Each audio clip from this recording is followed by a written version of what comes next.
tem que tirar, quebrar o paradigma que a gente tem e ainda é presente na maioria das famílias, de que a gente tem que aprender pagando, né? A gente erra, tem que ser punido, né? Então, sempre foi assim. Você tem que pagar para você aprender, você tem que aprender na dor. Então vai ser ou punido verbalmente, né, emocionalmente, ou com um tapinha, porque se eu não der um tapinha agora, o mundo vai dar um tapa.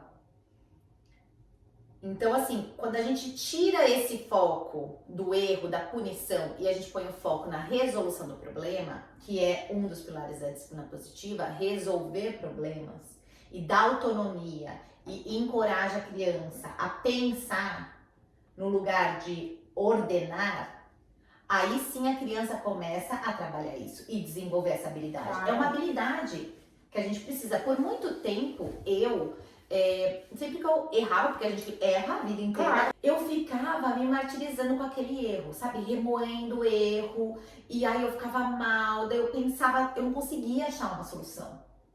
E o meu marido é muito foco em solução, e ele falava assim, tá, Fabiola, mas qual é o que você vai fazer pra resolver? Como resolver? Olha o que eu fiz. E eu ficava remoendo aquilo, até assim, parecia que só depois que eu estivesse muito amargurada com aquele erro que eu podia seguir em frente. Por quê? Porque nós fomos criados assim. Pra se punir. Pra se punir. Foi em cima Então, da assim, punição. como me puniram a vida inteira por erros, e punir não é punir, bater, deixar de castigo, só isso, esse tipo de punição. Mas, por exemplo, derrubou um leite, você tá dando autonomia pra criança, aí a criança vai pôr o leite, ela derruba o leite, ela ainda não tem a habilidade que a gente tem. Claro. O que você faz?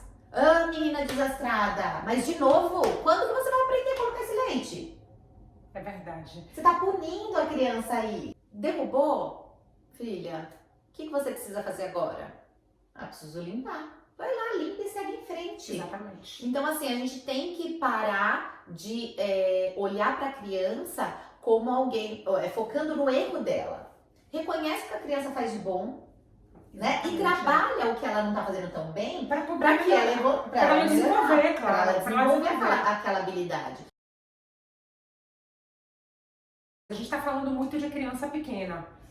E muitas mães pensam que o adolescente, não tem mais jeito, ele já está no caminho, eu não consigo fazer mais nada. É verdade isso? Não. Eu tenho, assim, alunas que começaram fazendo meu curso, depois viraram mentorandas minhas, que estavam já quando conheceram a disciplina positiva com crianças e adolescentes, e elas viram, assim, uma transformação imensa no relacionamento e falam pra mim, relatam que na pandemia foi essencial.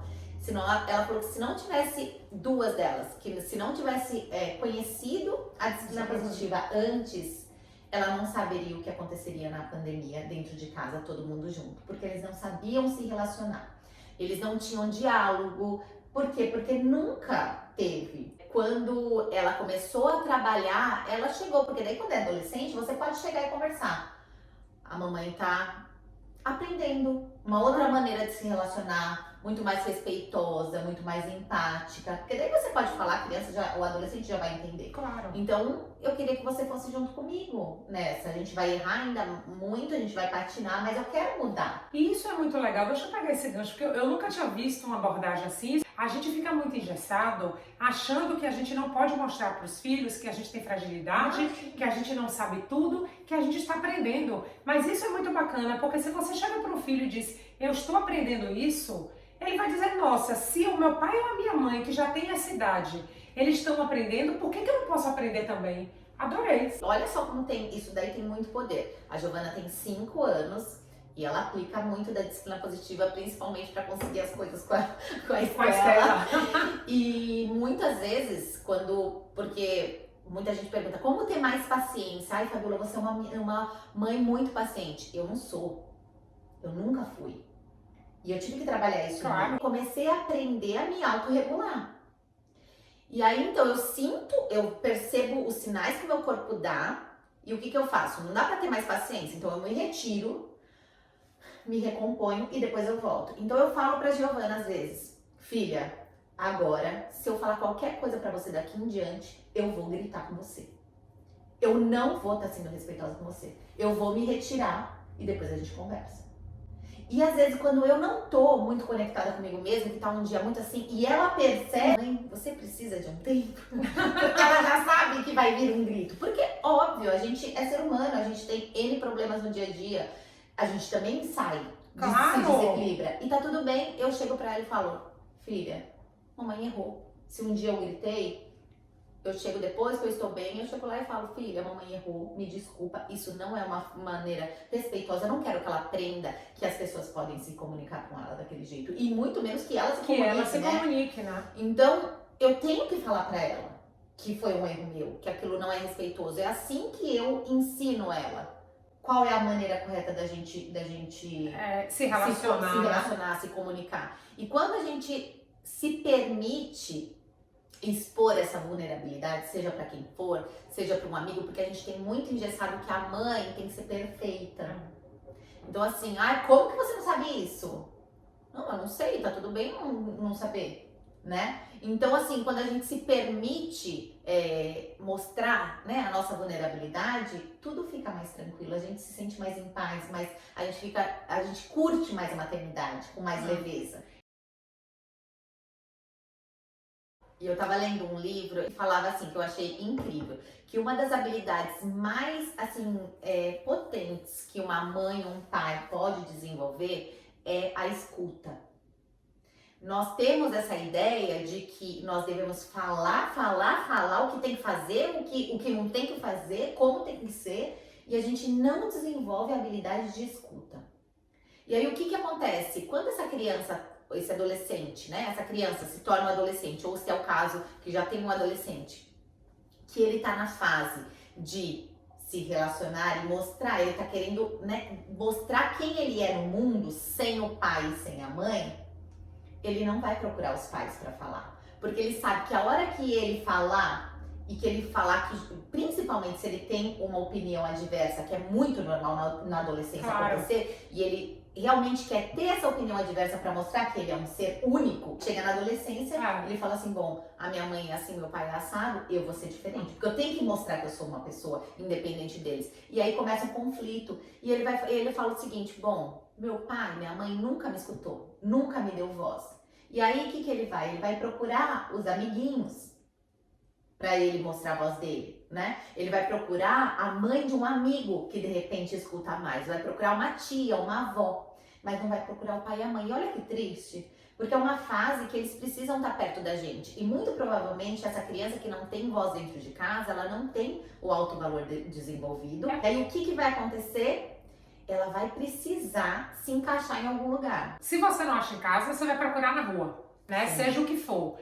Então, assim, se você não tiver uma boa estrutura, como a Fabíola tá falando, que tiver os pais, que tem uma família onde as pessoas se escutam e onde há uma troca, o filho vai pra rua. E aí na rua você tem que rezar para ele encontrar boas companhias.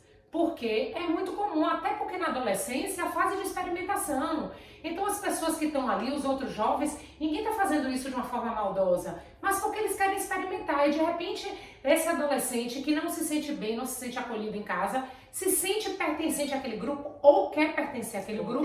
E para pertencer àquele grupo ele vai fazer o que está todo mundo fazendo. Exatamente, né? Exatamente. E se é uma criança que tem essa base, que ela recebeu, que os pais estão ali conversando sobre o perigo das drogas, e ele realmente vê que o pai escuta ele, então ele também escuta o pai e a mãe, né? Então, porque tem que ser essa troca, tem que ser respeito mútuo. Não é só a criança que tem que respeitar, nós temos que respeitar. Claro. A gente tem que escutar. Se ele tem esse acolhimento dentro de casa, não é que ele não vai experimentar. Ele vai muito provavelmente experimentar, mas ele vai saber dos perigos e ele vai chegar e vai contar. Ou vai contar, ou não vai contar, e vai pesar, e vai comparar uma coisa a outra, vai dizer, eu vou ficar por aqui porque isso eu não quero pra minha vida. Né? A gente sempre conversou com ele e a gente sempre confiou que ele fosse para os lugares. Aí eu me lembro, com 15 anos, ia ter uma rave, perto da nossa casa, um festival de música eletrônica imenso, muita gente da Europa indo para lá, e era perto da nossa casa. Ele falou, posso ir? Aí a gente conversou, sentou com ele, conversou, não, você pode ir, mas você pegue seu copo, assim, né? O que você estiver bebendo fechado, não aceite nada de ninguém, E a gente conversando. Enfim, ele foi pra festa. Quando ele voltou da festa, ele mesmo, sem a gente falar absolutamente nada, ele falando, rolando muita droga, ele falou vários dos meus amigos experimentando de um tudo, e tipo ácido, daí pra cima, né?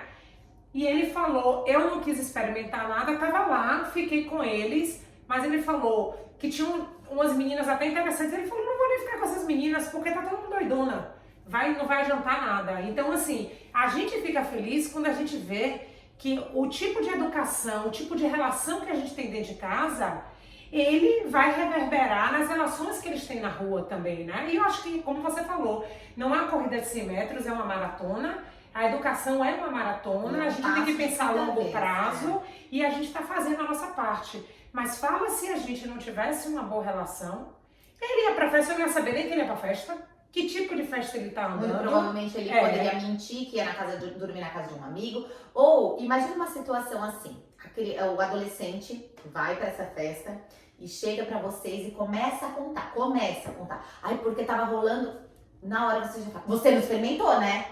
Você não fez isso. Então assim, você já quebra. Você não deixa a criança falar. Você já quer tomar conta do que ele deveria ter feito. Exato. E muito provavelmente, se ele tivesse feito alguma coisa e quisesse te contar, olha que bacana, ele não ia falar. Ele não ia falar porque você já colocou uma barreira. Você já colocou uma barreira. Então assim, a gente tem que dar um passo atrás.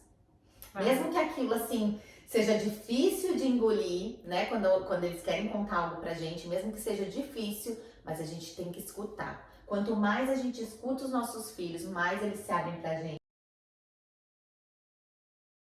Se a gente não der a oportunidade das crianças errarem, dos adolescentes errarem dentro da nossa casa, que é um ambiente seguro, que nós estamos ali para acolher, para proteger, seja emocional, seja, enfim, físico, enfim. Onde que essa criança vai errar? Do lado de quem? Exatamente. E como é que ela vai reconhecer isso? Como é que ela vai reconhecer que isso é um erro? Então a gente tem que ter muito bem claro o papel, né? A gente tem que ter essa autorresponsabilidade de tudo que a gente faz tem uma consequência. Que educar filho é a longo prazo. Muitas coisas que a gente faz hoje a gente não vê, mas aos poucos a gente vai colhendo.